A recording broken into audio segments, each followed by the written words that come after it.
You can't do a talk about memes and not include memes. So these are a selection of some of my favourite memes. You got the mental health memes, you got the cultural bashing memes, you got the AI memes, and you got the university, you got the school memes, you got the work memes. So we all kind of know what memes are, right? This is what we traditionally associate as memes. It's a lot wider than that, it's a lot bigger than that, that's what we'll talk about. But even though these memes are in different areas, they all kind of share something similar.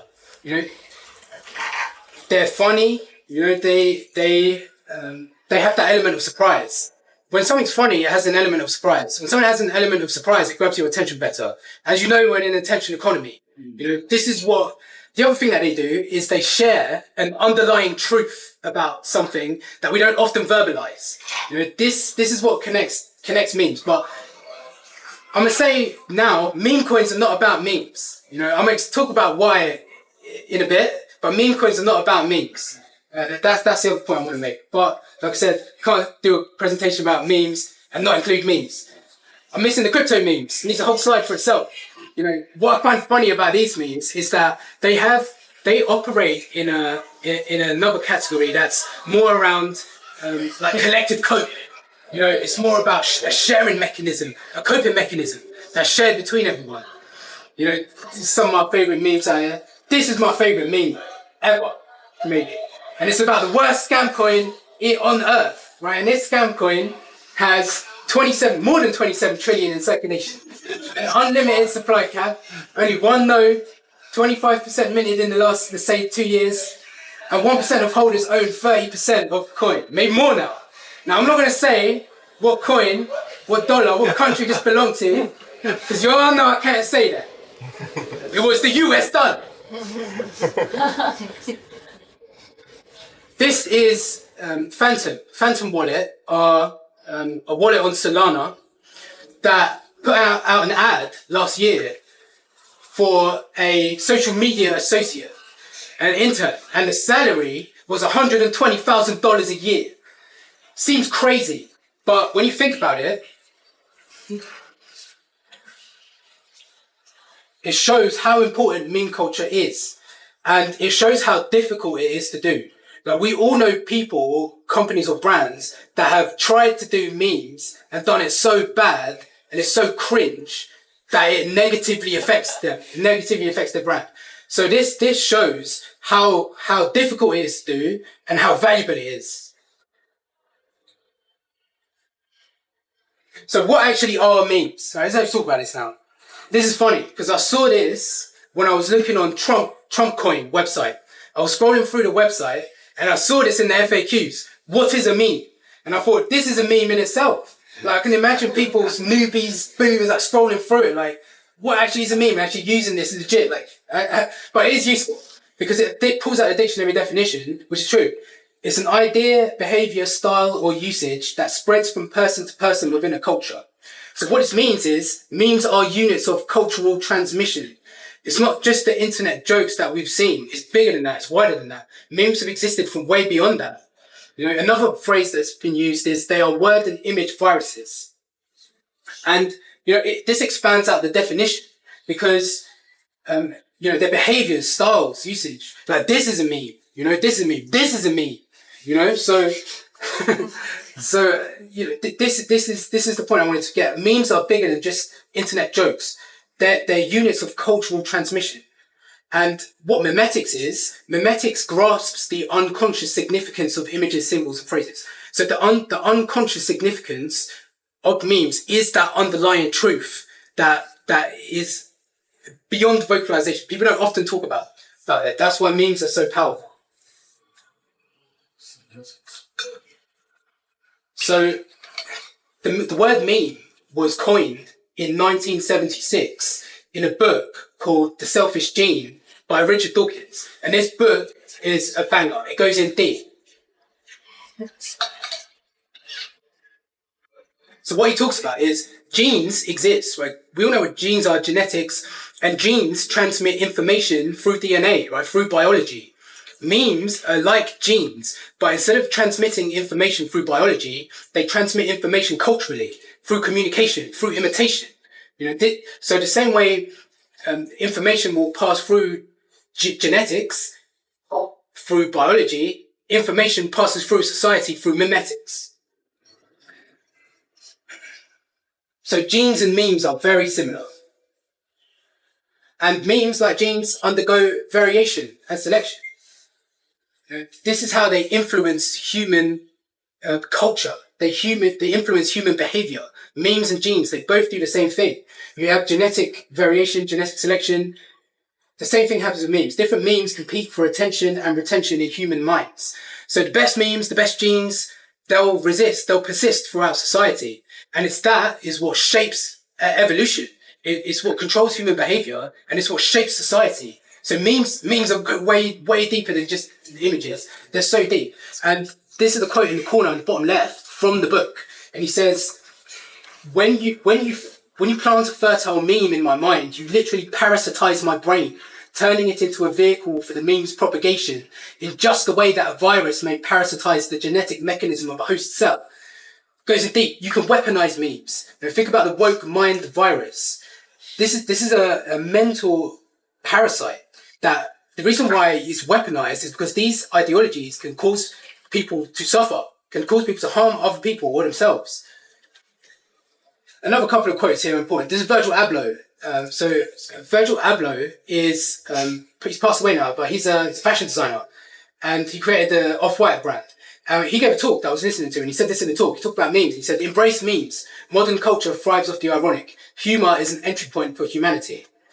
And another quote that is interesting here is George Bernard Shaw, who's an 18th century Irish playwright. But he said, "If you must tell people the truth, make them laugh, otherwise they'll kill you." In this case, this goes back to the times of the kings and the queens and back in the feudal system with the court jesters. The court jesters were the only people who were trusted to tell the truth. Then they could reliably know that they could say the truth and not get killed because they would say it with humor. This is the important thing about humor. Humor and, the imagery of cuteness and cats, it allows people to lower their guard. And it's because of this, you can transmit information and it's way more likely to change people's minds because of the humor, because people have lowered their guard. There's a whole other aspect of internet culture that's rage bait, that's anger inducing, and that's another side. I don't see that connected with the memes as such, but I do see that rage bait stuff on the internet more about is because it's similar, because people will see it and they'll share it, but it's different to the memes because I feel like the rage material is more there as a side effect from social media apps to optimize retention rates on the app. Memes have a different purpose. I feel like it's slightly different because of the humor and the aspect to the genes, I'm saying. So this is an important concept to think about. Another important concept to think about is crypto is the tokenization of everything. Everything. This is Brian Armstrong. Everyone knows Brian Armstrong? Yeah, the CEO of Coinbase. And he put out this tweet thread recently on meme coins. And what he said at the bottom is interesting. Everything will be tokenized. Everything will be bought on chain. Every post, image, video, song, asset class, user identity, vote, artwork, stablecoin, contract, everything is going on chain. And someone else who says this? Larry Fink. Anyone know who Larry Fink is? BlackRock. Yeah, Larry Fink is the CEO of the largest asset management firm in the world called BlackRock, which has $10 trillion worth of assets under management. And he is saying everything is going to be tokenized. Right? So when we think about this, what does that mean? Tangible objects, gold can be tokenized. We have stable coins that are back to gold. Property can be tokenized. You can put your house on chain. It makes way more sense for your house to be on chain than it does to be managed by government, managing those property rights. But that's a whole other talk. But I don't say the tangible things. But intangible things are also being tokenized. So this is what crypto and meme coins are all about. Before, culture was not quantifiable. It just existed out there on the internet and it was something that people, communicated with and used.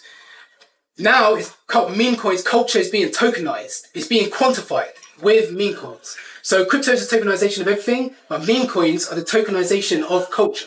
That's the important point to remember. So why have meme coins been so popular? Why has that happened? And this is a great book that talks about it. So this is Chris Dixon. Chris Dixon is a general partner at A16Z, who are a venture capital firm. And he wrote this book. It came out last year. I think last year. And it's a good book. It talks about a lot of things. One of the things that he talks about is that there's two facets to blockchain technology. One is the computer, which is the productive use cases, which is the legit tech that people are building. But the other side of it is the casino. And this is the speculative trading that Chris Dixon does not like. He says the casino diverts attention from meaningful applications. The meaningful applications should be building decentralized programmable networks that empower users and creators. For example, decentralized social networks or creator-owned platforms. Right. But the problem is you cannot eradicate casino behavior. It's part of humans. Technology is neutral. Technology has no emotions. It's the humans that utilize the technology that decide what happens with it. So you can't remove the casino because it's just a core part of human ego, but can't fully eradicate it, but you can mitigate the harms. So that's his point.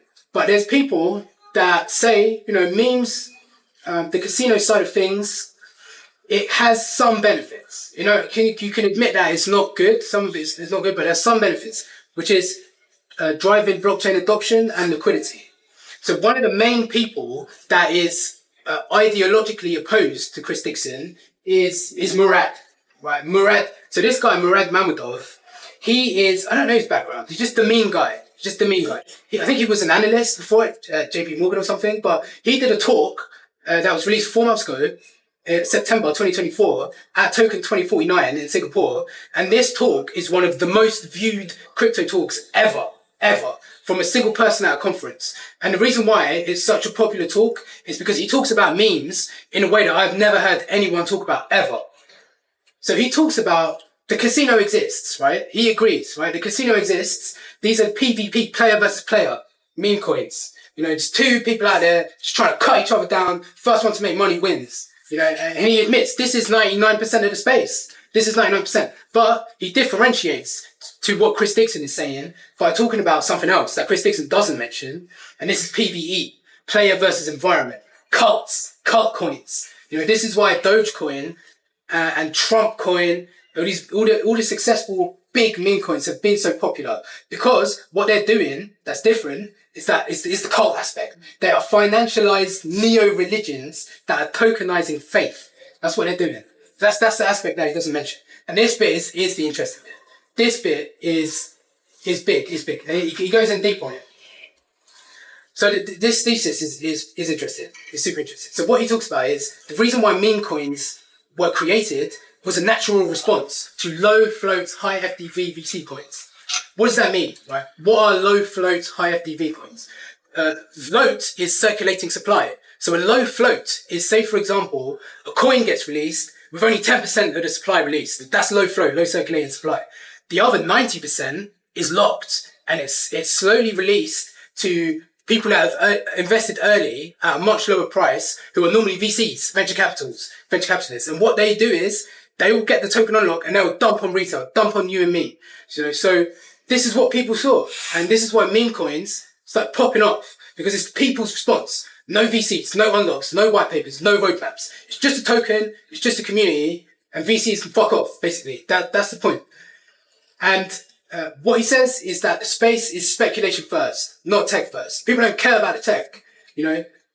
This is why memes have the best product market fit, the best PMF. Because, say for example, this is a non-meme coin, right? Say for example, this is a DeFi, decentralized options protocol, right?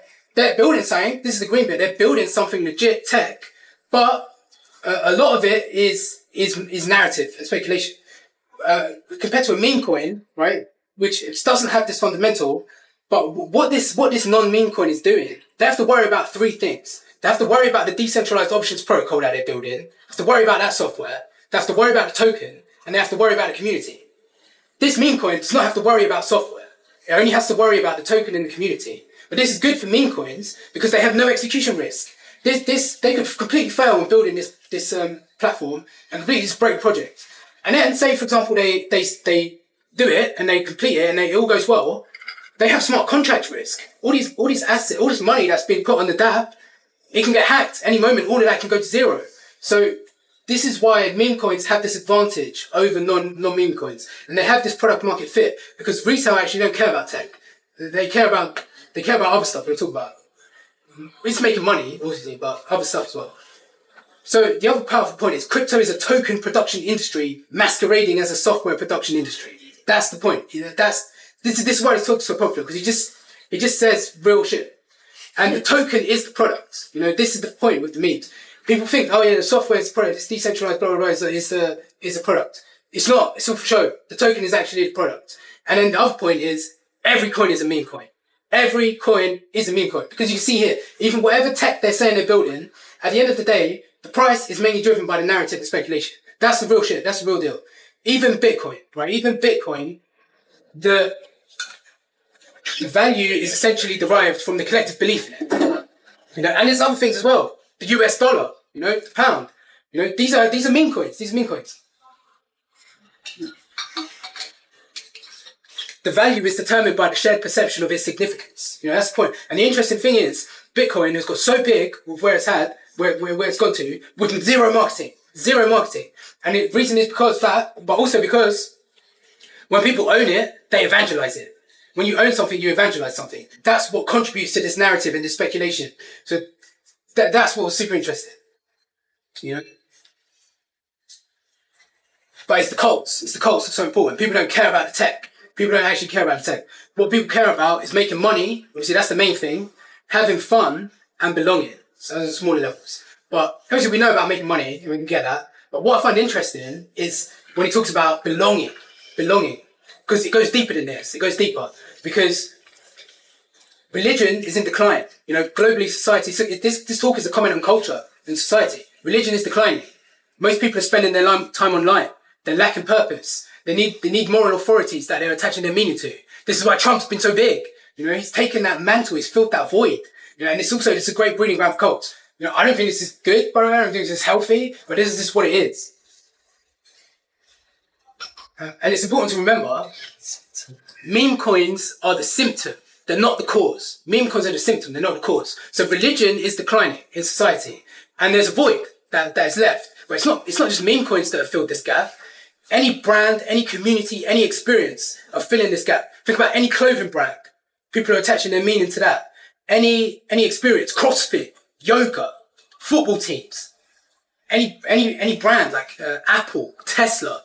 People say, I bought into the cult. You're literally buying into the cult with meme coins. This time you're literally buying into it. So that's why it's so powerful. But like I said, meme coins are not about the memes. So the memes that I've had at the beginning, they don't really relate to this. It's nothing to do with this. Because meme coins are not about the memes. They're about the communities. Like I said, tokenized neo-religions. Financialized neo-religions that are tokenizing people's faith. So that's it. The memes are not about the memes, it's about the communities. And in these communities, they're tokenized communities that use different narratives and techniques to recruit people. That's what he's saying in the talk. That's what's so powerful. So, let's recap for a minute. We've got a few slides left. But I said all of that in order for a specific reason. Right, so what do you get when you combine memes that are cultural analogs to genes, crypto is a tokenization of everything, meme coins are the tokenization of culture, got the casino culture that's rife, filled with, or paired with a void in meaning. People's like, what do you get when you combine all of that? You get the Memecoin Industrial Complex. Right? This is the output, right? And it all begins in January 2024 with Pump.fun. Does anyone know what Pump.fun is? Put your hands up if you've heard of Pump.fun. Yeah, everyone has. So Pump.fun is it's a website, it's a platform where anyone can create their own meme coin. Anyone can do it. And since it's been created, the platform created in January 2024, it's estimated that 7 million meme coins have been created on Pump Fun, which is crazy. Because I don't know if anyone was around back in 2017, but they were saying there's 5,000 altcoins. There's a crazy amount of altcoins. And now look, since January 2024, 7 million meme coins have just created on one platform. And so since that's happened, what's happened is meme coins have had to compete to be able to get attention. And what are they competing on? They're competing on absurdity. The more absurd you can make a meme, the more attention you can get. And this has been, it's just been carried on throughout time. up to today, now recently, where we had crazy stuff happen, like the Central African Republic, the country itself launched its own meme coin on Pump Fund. We had Trump launch meme coin, everyone knows about that, and Melania launched, and then it's been suspected that the team that launched it are behind a bunch of scams. And then we had the president of Argentina who posted up this coin, Libra, and then he took the post down.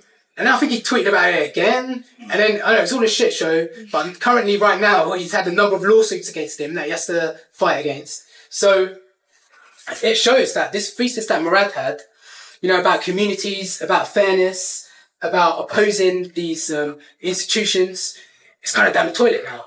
It might have been true at the beginning, but it's just been completely disrupted. And then that casino sector has just completely overtook everything.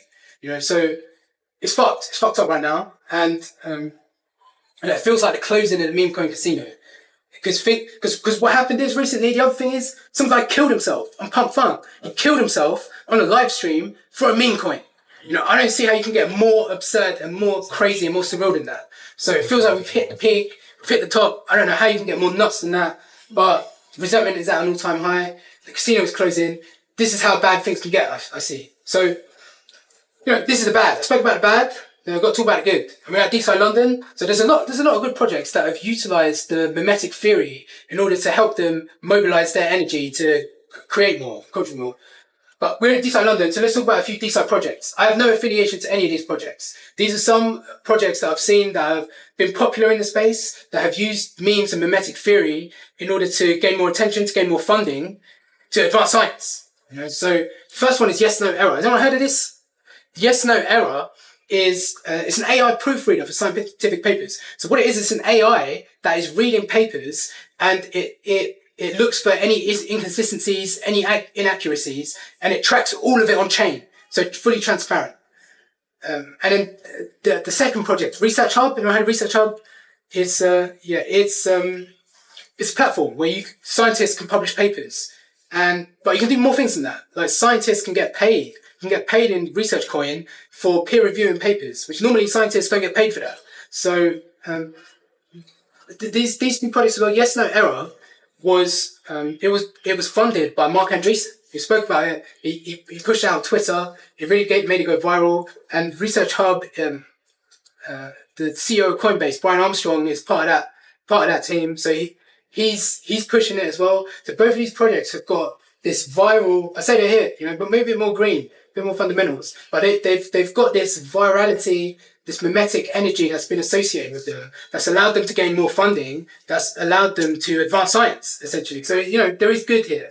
There is good. And then we'll talk about this of a couple of nuts projects. So this is Pythia, which I don't know if anyone heard of this. This is the wildest one, because this is a real rat, by the way. This is a real rat that's had a brain-computer interface implanted into it by a Russian neurotech firm called Neri. Right? And this project started out outside of crypto. By the way, it started out outside of crypto. This neurotech company was doing BCI testing on this rat. So they planted this BCI into the rat, and this BCI is connected to an AI model. And what this AI model does is it translates human language into brain impulses that's then fed back into the rat, and then it stimulates the rat according to correct or incorrect answers. So they're training the rat to communicate. They're training the rat to talk. But the crazy thing is, this started out outside of crypto, but the crypto degens saw it and they turned it into a meme coin. And they contacted the company and they gave them a proportion of the supply. So I was listening to the company. I was listening to the people in the company talk about how this is great for them because it gave them way more exposure, way more marketing. They've made more funding that they can put back into the company to work on their experiments. And I don't know about ethics, but they say that they're doing it ethically. But I don't know. They said actually what they did with the money is they bought Pythia a 3-story mansion house. But this Pump.Science is actually the best example of fusing DeSci with Memecoin culture. Right, and Pump.Science was created, it's not related to the Pump Fun people. Pump.Science was created by the Bio Protocol people, the BioDAO people. And what they've done is they've created this platform where you can create tokens that are related to specific compounds, and then each compound is tested for life extension, for longevity properties. So say, for example, we've got urolithin A and rifampicin. These are the most popular projects on there right now. They were the first two. Urolithin A, the theory behind that is it clears out dysfunctional mitochondria.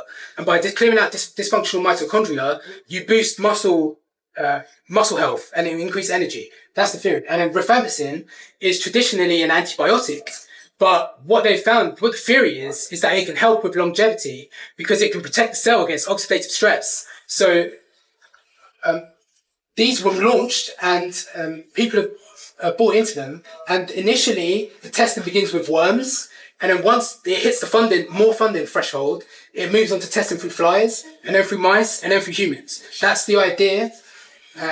But also, it has to hit the funding targets of people invested into it. But it also has to be, it goes through the testing and it has to be shown to not be harmful in order to move on to the next phase. But people who buy the token is, it grants the holders IP rights and governance rights. So say these go through testing all the way to the end, the holders will be able to vote to be able to sell the IP to a pharma company, to produce it. So this is what's so interesting about this. Is now it's opened the doors up to anyone.